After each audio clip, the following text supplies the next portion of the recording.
Hey you guys, this is Scuba, and this is my second StarCraft video. I will be casting a 1v1, Terran versus Zerg, versus Palillo. I have no idea who that is, but I decided to cast this game because it has a really good build that I'm using, and I really wanted to share this with you guys because it's just really cheap. I mean, I've used it at least 10 times, and I've won every single time with it. Not to brag or anything, I'm just talking about how good the actual build is.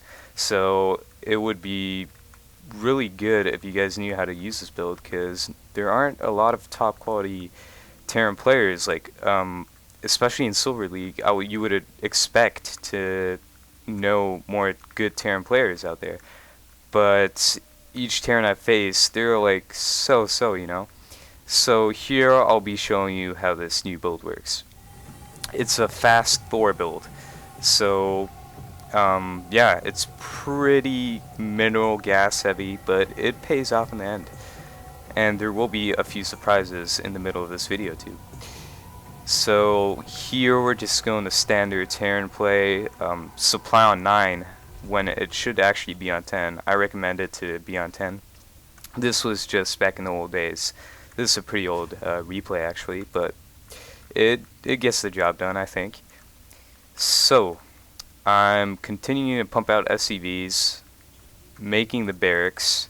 He's going scouting with his overlord right here, if you can see that. But more SCVs queued up. I got that early refinery, that's good. And a mistake I did here was not get the second refinery too earlier. Because if you're going early Thor build and you want to just demolish the player, you're going to need that second gas as soon as possible, because Thors just eat up your gas. And that the same goes for minerals. But then again, you're going to want to have a good defense, so if the Zerg does decide to rush with 6-ling, you will be able to fend it off, and that's what this wall here is for. So always make sure you wall off if you're facing Zerg. If you're facing Protoss or Terran, it's not that big of an issue because they can't really rush that fast.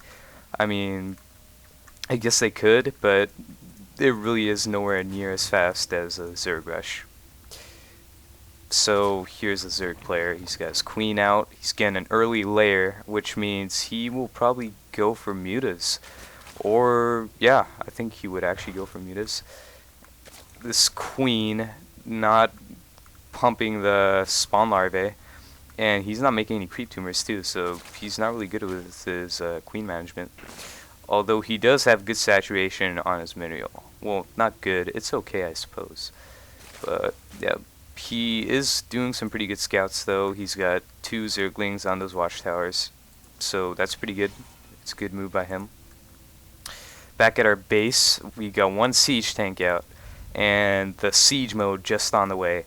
I'm kind of surprised I didn't get upgrades actually, because I think I was planning to go Marine, but then I was like, hey, why don't I just go early Thor? So that comes later on. And here's a starport for the medevacs, and it's also good for something else. If you've watched my last video, you would know what it would be good for.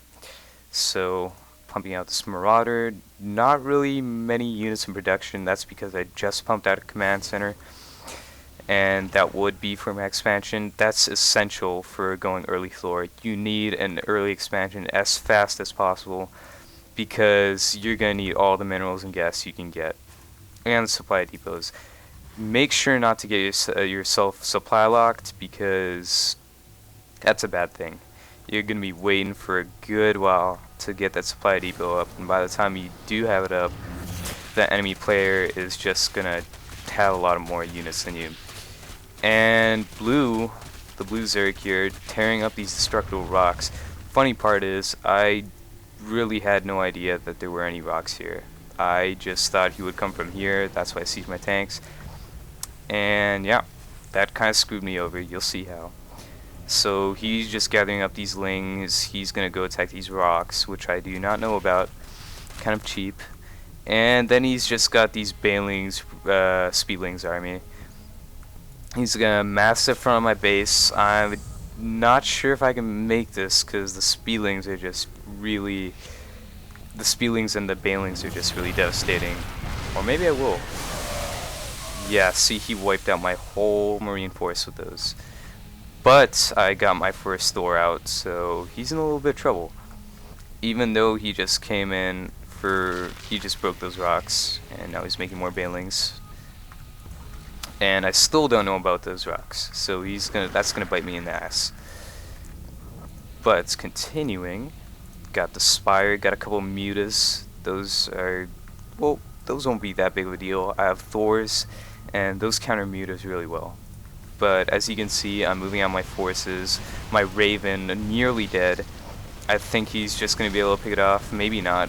He's not focusing firing it, so maybe not. I doubt it. And so yeah, it's still alive, 10 HP though, so that's no good. I didn't bring it with my army for some reason, so that's a waste. Could have used this point defense drone. But look at this, all these Banelings, that is going to be a problem. And I scanned just in time to see him, but it's a little bit too late. Most of my army is gone. And my macro, very poor. I'm just now starting to produce units, so that's not good. I should have kept up on my micro there. No upgrades there either. Not even tech lab upgrades, so that's no good. When you're playing as Terran or just any other race in general, you're gonna want to make sure you get those upgrades because they're just really important. And this too. This was a big mistake. I don't think I noticed this until just after I moved in with my army here, because I was focusing on destroying his army and I didn't focus on building my SCVs back. But I am able to hold off these Banelings for the most part, because Thors can just tank Banelings like, I don't know, they really just do. So Raven here, it's going to set out a point defense drone. That's going to help just a little bit from these corruptors, even though I don't really have any air units, so I don't know what the hell they're attacking at. Banelings doing absolutely no damage to my Thors, but my Thors are just able to devastate these corruptors. They're harassing the lair, but the Spielings come in, tear up my one Thor. This Thor is actually going to be destroyed too because of the Spielings and Broodlings. That's a pity, and he's just going to come in here and rebuild his hatchery. But luckily, I got a little bit more backup, not as much as I would like. Again, my macro was lacking. And yeah, but him too, he's building some extractors. I think he's going to make this his main. But yeah. I'm just trying to pump out some more Ravens. He's trying to come in with those Zerglings, and I don't think he's going to make it. Nope. And he didn't get to take out that tank either, and that's going to bite him in the ass. So that's no good for him. But the good thing is that I'm just continuing to pump out these units. Not getting that Thor as soon as I would like to, but it's coming. It's coming. It'll be on its way. And so I'm just gathering my forces once again. His queen, well, there it goes. Now it does the larvae, but it still has a lot of energy. He did a really poor job spreading creep in this game. I think if he spread more creep, that would have, kind of helped him a little bit more, at least.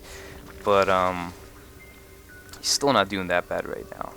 So yeah, let's just speed up here. Going to 3, moving out with my army. Going in for the kill.